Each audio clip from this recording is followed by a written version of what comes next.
The Mendip Hills in Somerset, an area of outstanding natural beauty, is under threat from gas companies planning to exploit the gas deposits below. The process they will use, hydraulic fracturing or fracking, has transformed the landscape in many parts of the United States and Australia, and contaminated the drinking water and air with highly toxic chemicals and carcinogenic and radioactive gases. Despite the risks, the coalition government claims shale gas can make the UK self-sufficient in energy and help boost the economy. Shale gas is part of the future and we will make it happen. And Lord John Browne, both unelected cabinet member and chairman of Cuadrilla, the company that stands to profit most from the dash for gas, has stated he'll invest whatever it takes. Lord Browne has appointed non-executive directors to the board of each government department. There are 4 Browne appointees at the Treasury, the government's most powerful department. 3 more are found at the Department of Energy and Climate Change, which grants oil and gas licences and oversees the industry. At DEFRA, which oversees the Environment Agency, Browne has overseen the appointment of 4 non-executives. In fact, hundreds of government officials owe their position to Lord Browne. One of them, non-executive Treasury member Baroness Hogg, is the independent director of BG Group, who are responsible for major environmental malpractice in Australia.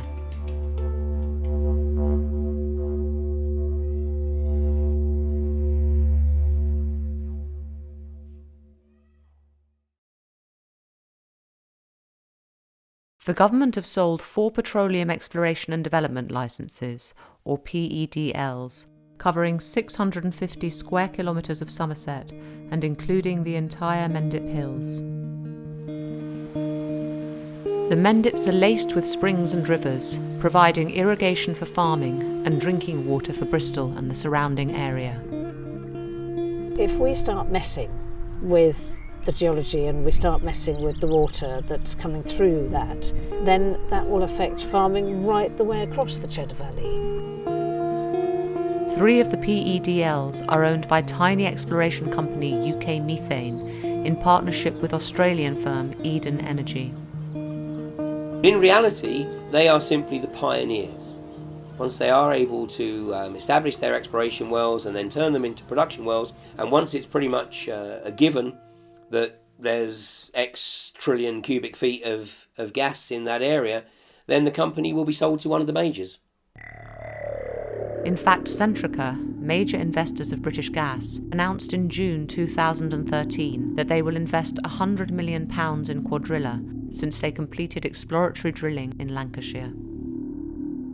We've a good idea to call it's there. At a public meeting in Bath, UK Methane announced their plans to commence exploratory drilling in Stoneyston, 2 miles from the source of the River Chew, and Compton Martin, just 1 mile from Chew Lake.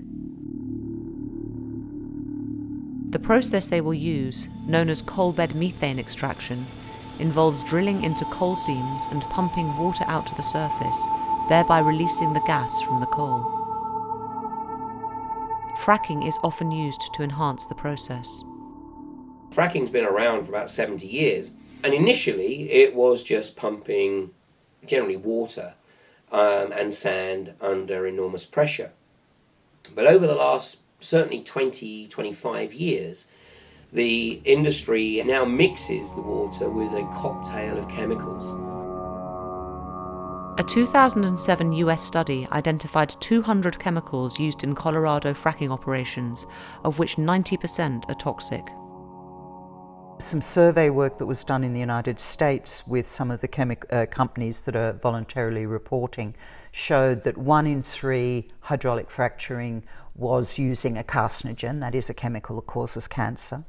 The most commonly used chemical is a thing called methanol. It damages the central nervous system. It can lead to a whole load of neurotoxic symptoms, things that make it difficult to think straight. There's other chemicals like ethylene glycol, which is known to be a reproductive toxin. And for women who produce ethylene glycol in a factory, they have a much greater rate of spontaneous abortions. There's another one called 2-butoxyethanol, which is a very persistent reproductive toxin, very toxic to aquatic organisms. That's just an example of 3 or 4, but I could give you 20 or 30. For commercial reasons, the manufacturers of the frac fluid are not required to divulge the exact ingredients of their product. And so for many governments, when they say, we know what the company's using, they don't, because the company themselves don't know. They only know the product name. We were at an OECD meeting in Paris on this issue, and what was quite clear was neither the governments or the people that are using the chemicals know exactly what is in them. So we're really using an unassessed, unquantified mixture of carcinogens, endocrine disruptors, irritants.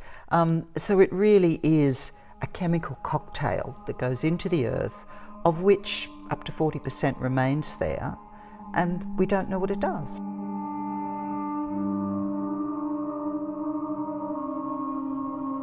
The apologists for the industry will say, yeah, but it's water rich. And this is a wonderful PR term. It's like saying rat poison is sugar rich. The water content is in the region of about 95%. But just to put that in perspective, if the frac job is consuming 1 million gallons of water, that's 50,000 gallons of potential high toxicity being pumped into the geology that we have no way of determining where it ends up. And it can take years for this contaminated fluid to find its way into the underground water aquifers. And it's not just the chemicals pumped into the ground that are toxic. When you take out shale gas or coal bed methane, you release what are called naturally occurring radioactive materials or norms. And so that gets into the water, it can get into the air, it can get into the soil. The bulk of Australian coal seam gas exploitation has taken place in Queensland, where over 3,000 wells blight the landscape and poison the air and water. The Queensland Mine Department reports that nearly half of the wells tested in the Tara oil field show signs of leakage. The wells are owned by Baroness Hogg's BG Group.